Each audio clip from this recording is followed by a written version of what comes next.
Now we'll be moving on to some things you can use Excel for to use your graph and your data. So one of the most common Excel formulas that we will use in post labs will be the LINEST formula, which tells us important information about our data by utilizing a trend line. So you want to start by selecting an empty box within your sheet and typing at the top $, LINEST,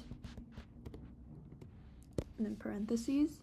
So Excel will then prompt you with the information you need in order to use the formula. So you want to enter your known y values by selecting them with your mouse. So in our case, it's our absorbance values.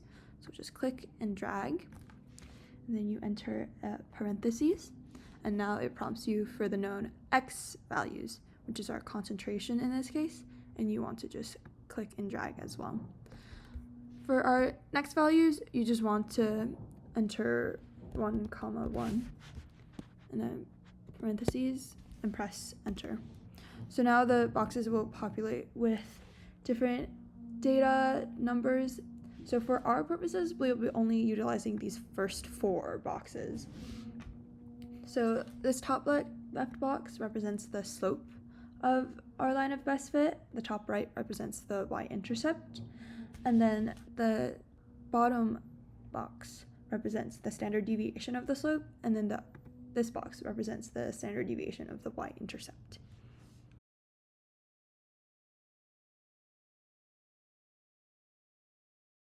For some of the post labs, you may be required to add a trend line to your graph. So we'll go through how to do that. You're going to click on your graph, go to Format, and you'll open up this tab again. You're going to go down to Series 1, and you'll see this toggle for a trend line. So you're going to turn that on, and you can see the line here.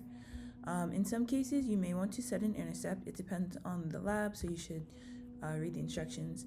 But in this case, we want our absorbance to be 0 when concentration is 0. So we do want to set the intercept to 0. And then you can change like the weight and the color of the line if you want, but leaving it as is should be fine. In some cases, you might also want to include the equation of the trend line in the graph. And so you just toggle on equation and values, and we don't really want it to be like in the middle of the thing, so we'll just move it over a little bit, and that looks good.